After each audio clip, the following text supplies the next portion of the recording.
नमस्कार दोस्तों, स्वागत है आपका आर के क्लासेस में। दोस्तों, आज की क्लास में हम लोग बिहार दरोगा 75 डेज की जो सीरीज चल रही है, इसमें हम लोग एक महत्वपूर्ण टॉपिक है गुप्त काल। और बिहार में देखिए, गुप्त, मौर्यन, महाजनपद, जैन, बौद्ध, एंशियंट में आपका जो है इस टॉपिक से एक आध प्रश्न जरूर रहता है ना।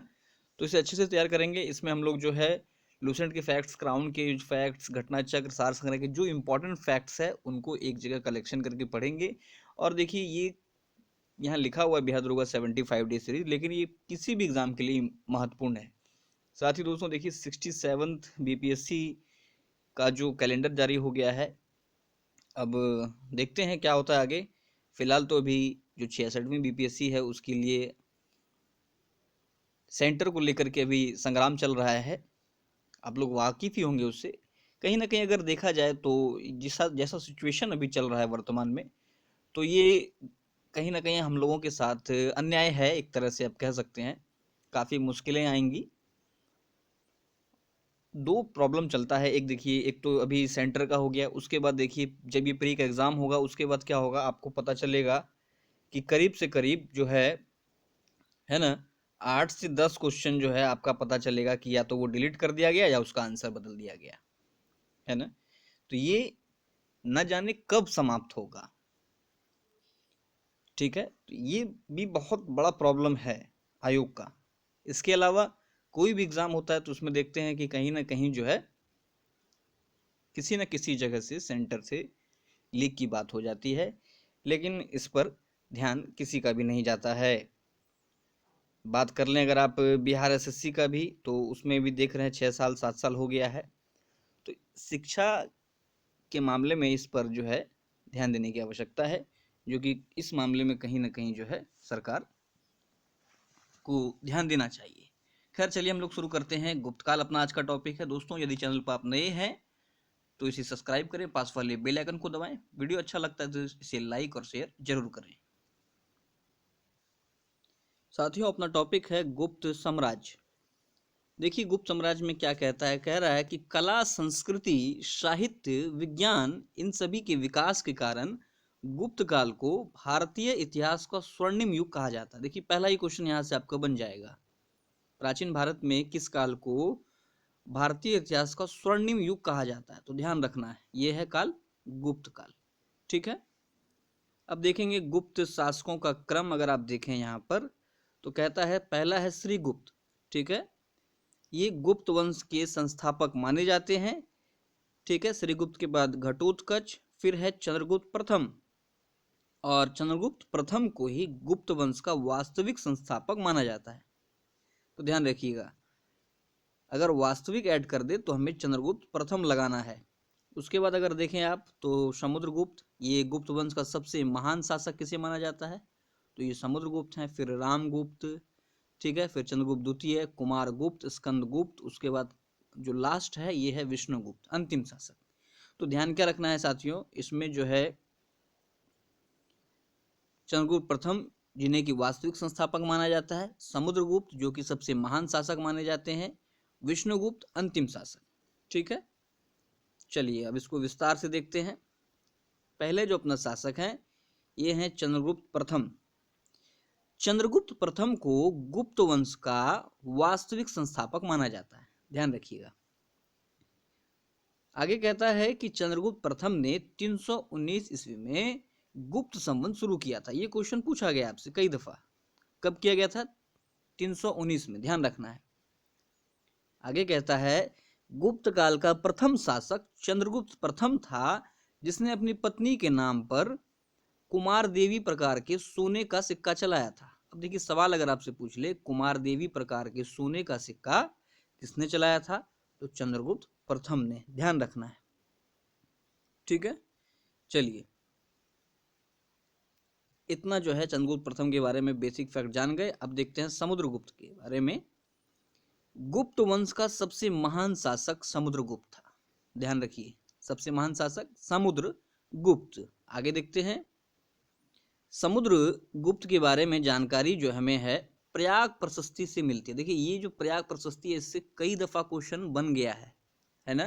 तो ध्यान रखना है, समुद्रगुप्त के बारे में जानकारी किससे मिलती है? प्रयाग प्रशस्ति से। ठीक है। अगला कहता है प्रयाग प्रशस्ति की रचना हरिसेन ने की थी। बहुत इंपॉर्टेंट क्वेश्चन, कई दफा पूछा गया है तो ध्यान रखना है। प्रयाग प्रशस्ति से किसके बारे में जानकारी मिलती है? समुद्रगुप्त के बारे में। और प्रयाग प्रशस्ति की रचना किसने की है? हरिसेन ने। ध्यान रखिएगा, हरिसेन ने किसकी रचना की? प्रयाग प्रशस्ति की।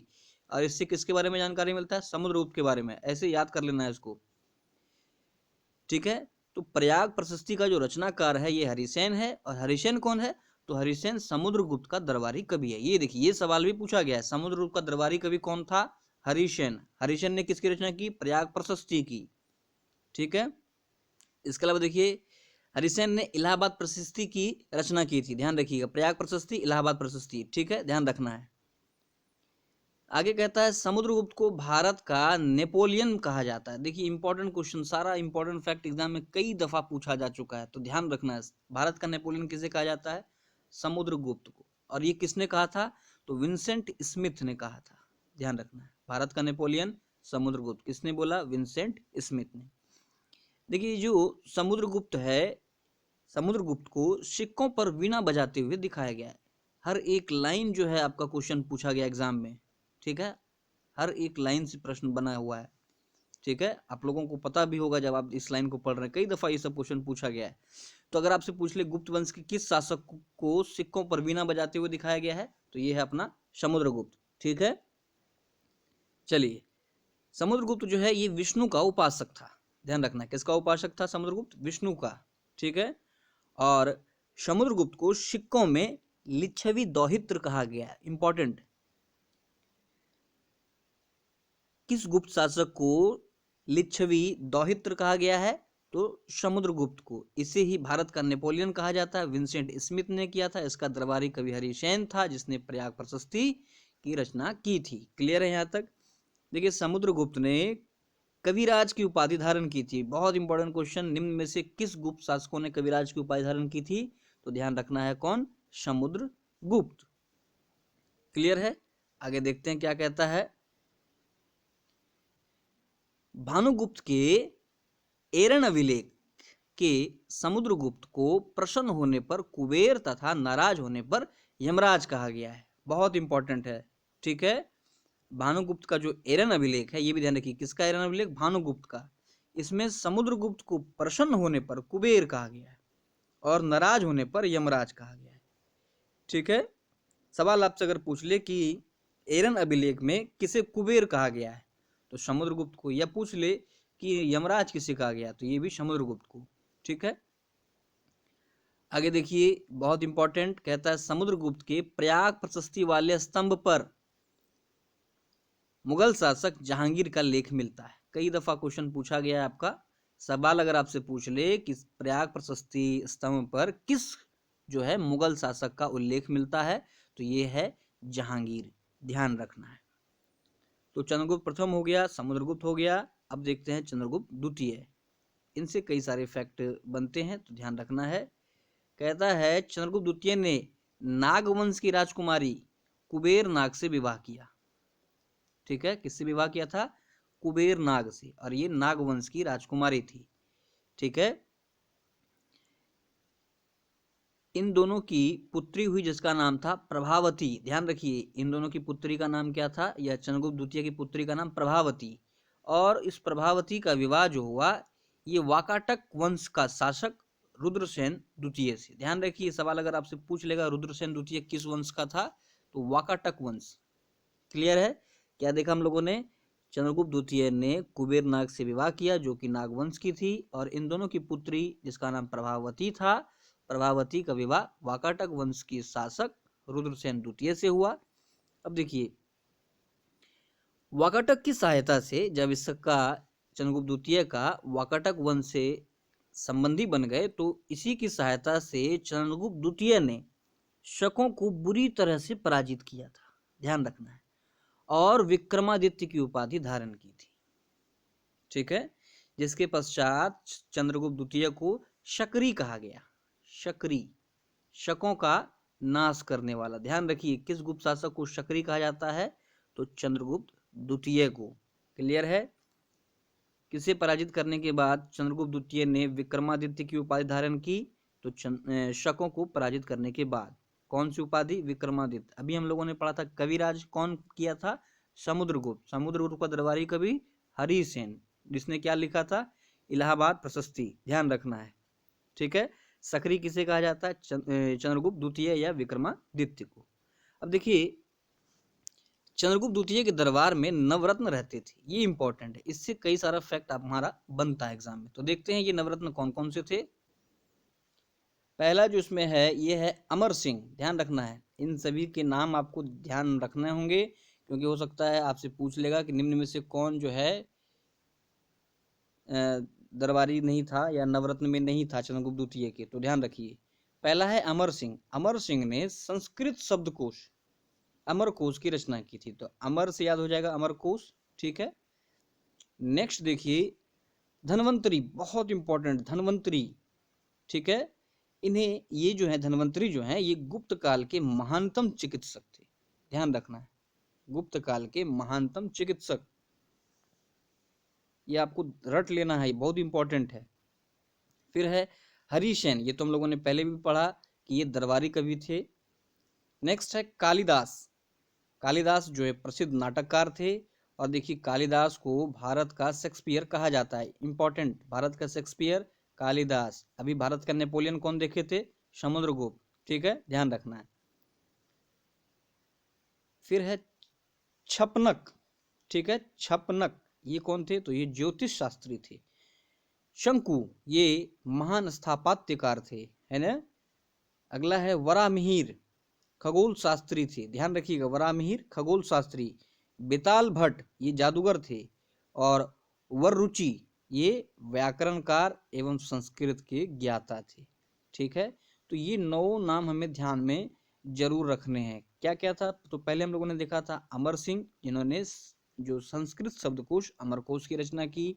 नेक्स्ट धन्वंतरी, महान चिकित्सक थे। हरिसेन दरबारी कवि। कालिदास प्रसिद्ध नाटककार, भारत का शेक्सपियर भी कहा जाता है। छपनक, छपनक ज्योतिष शास्त्र थे। शंकु जो हैं ये महान स्थापतकार थे। वरामिहिर खगोल शास्त्री, कई दफा पूछा गया है ना, तो ध्यान रखना है। वरुचि क्या थे? तो संस्कृत के ज्ञाता व्याकरणकार। और बेताल भट्ट, ये काफी आसानी से याद हो जाएगा, बेताल भट्ट जादूगर, ठीक है। ये प्रमुख नवरत्न थे। आगे देखते हैं। अनदर इंपॉर्टेंट फैक्ट कहता है 399 एडी में चीनी यात्री फाहियान, बहुत इंपॉर्टेंट, कई दफा पूछा गया है, काफी कॉमन क्वेश्चन बन चुका है, लेकिन फिर भी ध्यान में रखना है कि कब 399 एडी में चीनी यात्री फाहियान जो है ये चंद्रगुप्त द्वितीय के शासनकाल में भारत आया था। ध्यान रखना है, कब आया था? 399 में। और यह 15 वर्ष तक, 414 एडी जो है 15 वर्ष तक भारत में रहा था। क्लियर है? किसके काल में फाहियान भारत आया था? चंद्रगुप्त द्वितीय। कई दफा हेन सांग भी पूछ लिया जाता है, अगर आपको पता है तो हेन सांग का कमेंट करिए। चलिए, कहता है कि चंद्रगुप्त द्वितीय के काल में हिंदू धर्म का सर्वाधिक विकास हुआ। बहुत इंपॉर्टेंट, अगर आपसे पूछ ले कि किस गुप्त शासक के काल में हिंदू धर्म का सर्वाधिक विकास हुआ, तो ये चंद्रगुप्त द्वितीय। चंद्रगुप्त द्वितीय के दरबार में जो है कौन रहते थे? नवरत्न रहते थे।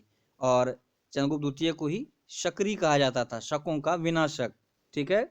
शकों का नाश करने के बाद या हराने के बाद इन्होंने कौन सी उपाधि धारण की?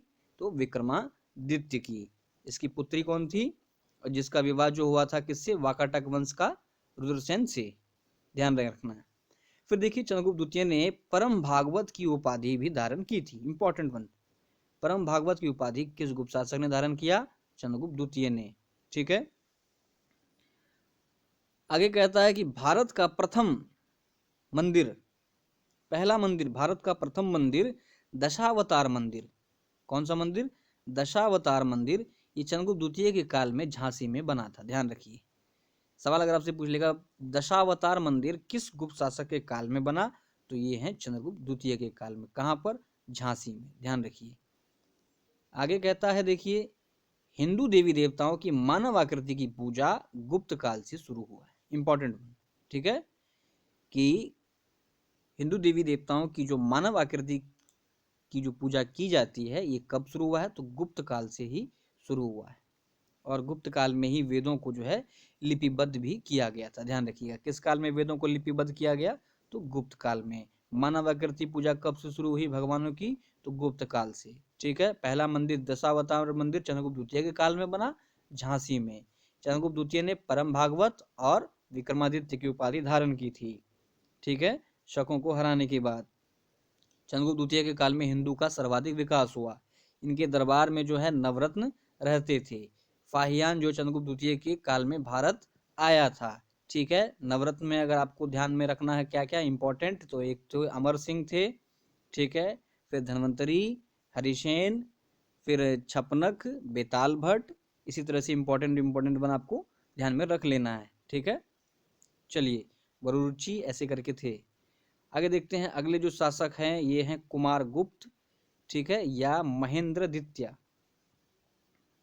इनके बारे में क्या इंपॉर्टेंट फैक्ट है, कहता है कि गुप्त शासकों में सर्वाधिक अभिलेख लिखने या लगाने का श्रेय कुमारगुप्त को जाता है। सबसे ज्यादा अभिलेख इन्होंने ही उत्कीर्ण करवाए थे। किसने? कुमारगुप्त ने। कुमारगुप्त को सूर्य की भांति शांत भी कहा जाता है। देखिए कितना अच्छा प्रश्न बन सकता है कि निम्न में से किस गुप्त शासक को सूर्य की भांति शांत कहा जाता है, तो ये है कुमारगुप्त। ध्यान रखिए, काफी अच्छा नाम है कुमारगुप्त। फिर आगे कहता है कि कुमारगुप्त ने अपने सिक्कों पर गरुड़ के स्थान पर मयूर का अंकन करवाया था। इसका मतलब पहले जो है गरुड़ का अंकन होता था, लेकिन इसके स्थान पर मयूर का अंकन करवा दिया किसने? कुमारगुप्त ने, ठीक है। कहता है कि कुमारगुप्त ने नालंदा विश्वविद्यालय की स्थापना की थी। इंपॉर्टेंट, नालंदा विश्वविद्यालय की स्थापना किसने की थी? कुमारगुप्त ने। नालंदा विश्वविद्यालय जो है वर्तमान भारत का सबसे प्राचीन विश्वविद्यालय है। ध्यान रखना, वर्तमान भारत का है ना। ऐसे पूछता है तो वो तक्षशिला है, लेकिन अभी जो है सबसे प्राचीन विश्वविद्यालय कौन सा है? नालंदा विश्वविद्यालय। तो कुमारगुप्त या महेंद्रदित्य प्रथम, ठीक है, सबसे सर्वाधिक अभिलेख लगाया, सूर्य की भांति शांत, सिक्कों पर गरुड़ के स्थान पर मयूर का अंकन। आगे देखते हैं, ये जो अपना नालंदा है ये किस लिए प्रसिद्ध है? तो बौद्ध शिक्षा के लिए प्रसिद्ध है। नालंदा जो है महायान बौद्ध का ऑक्सफोर्ड कहलाता है। ध्यान रखिएगा, महायान शाखा में बौद्ध का ऑक्सफोर्ड कहलाता है। 1204 ईस्वी में, ईस्वी याद जरूर रखें क्योंकि बिहार में ईस्वी बहुत पूछता है। 1204 में मोहम्मद बिन बख्तियार खिलजी ने नालंदा विश्वविद्यालय को नष्ट कर दिया था। ध्यान रहेगा ना, किसने नष्ट किया था? मोहम्मद बिन बख्तियार खिलजी। फिर देखिए आगे कहता है कि नालंदा विश्वविद्यालय को 2016 में विश्व विरासत स्थल घोषित किया गया। कब किया गया विश्व विरासत स्थल? 2016 में। नष्ट किया था 1204 में मोहम्मद बिन बख्तियार खिलजी। ये किसका गुलाम था? आप जरूर बताएं कमेंट करके एक बार। आगे कहता है कि कुमारगुप्त के काल में पुष्यमित्र ने आक्रमण किया था, ठीक है, पुष्यमित्र ने आक्रमण किया जिसे उसके पुत्र स्कंदगुप्त ने विफल कर दिया था। ध्यान रखिए, और कुमारगुप्त का उत्तराधिकारी स्कंदगुप्त हुआ था। इंपॉर्टेंट, क्लियर है। तो हम लोगों ने कुमारगुप्त के बारे में जो महत्वपूर्ण फैक्ट क्या क्या देखे, तो कुमारगुप्त ने सर्वाधिक जो है अभिलेख या कहें या लेखों का उत्कीर्ण करवाया था, ठीक है। सिक्कों पर गरुड़ के स्थान पर मयूर का अंकन शुरू कर दिया। नालंदा विश्वविद्यालय की स्थापना की। नालंदा बौद्धों का जो महायान का ऑक्सफोर्ड कहलाता है, इसे नष्ट कर दिया 1204 में मोहम्मद बिन बख्तियार खिलजी ने। 2016 में इसे विश्व विरासत स्थल घोषित किया गया, और इसी के काल में जो है पुष्यमित्र ने आक्रमण किया था जिसे स्कंदगुप्त ने विफल कर दिया था। अब देखते हैं स्कंदगुप्त के बारे में महत्वपूर्ण फैक्ट। देखिए क्या कहता है, स्कंदगुप्त ने सुदर्शन झील का जीर्णोद्धार करवाया था, ठीक है। लेकिन सुदर्शन झील का अगर पूछ ले आपसे, पहली बार जो है किसने करवाया था, तो ये था रुद्रदामन। क्लियर। कहता है कि हुनों का आक्रमण सबसे पहले स्कंदगुप्त के काल में ही हुआ था, ठीक है। कई दफा पूछा गया है कि किस गुप्त शासक के काल में सर्वप्रथम जो या पहली बार हुनों का आक्रमण हुआ था, तो ये शासक थे स्कंदगुप्त। और आगे देखिए क्या कहता है, इस आक्रमण में स्कंदगुप्त ने हुनों के राजा तोरमान को हरा दिया था। क्लियर है। सवाल ऐसे भी पूछ सकता है कि किस गुप्त शासक और हुन शासक तोरमान के बीच संघर्ष हुआ था, तो ध्यान रखिए स्कंदगुप्त के काल में, ठीक है। तो इतना इंपॉर्टेंट है। आगे देखिए कहता है कि गुप्त वंश का अंतिम शासक कुमारगुप्त तृतीय था। इसे ही विष्णुगुप्त भी कहा जाता है, ये अंतिम शासक था, ठीक है, अब देखते हैं गुप्त साम्राज्य के बारे में, जो स्थापत्य, जो कला, जो इम्पोर्टेंट फैक्ट जो प्रीवियस ईयर में एग्जाम में पूछे गए हैं, सभी को एक जगह कलेक्शन में देख लेते हैं। कहता है देखिए, गुप्त साम्राज्य की सबसे बड़ी प्रादेशिक इकाई जो थी ये देश थी। सवाल पूछा हुआ है इशारा, तो गुप्त साम्राज्य की सबसे बड़ी प्रादेशिक इकाई क्या थी? देश, जिसके शासक को गोपना कहा जाता था। ठीक है, और दूसरी सबसे बड़ी प्रादेशिक इकाई भुक्ति थी, भुक्ति, जिसका शासक उपरिक कहलाता था। ध्यान रखिए, उपरिक, उपरिक किसका शासक कहलाता था? तो दूसरा सबसे बड़ा प्रादेशिक इकाई था भुक्ति, उसका शासक जो है उपरिक कहलाता था। पहला सबसे बड़ा प्रादेशिक इकाई देश था, जिसका शासक गोपना कहलाता था।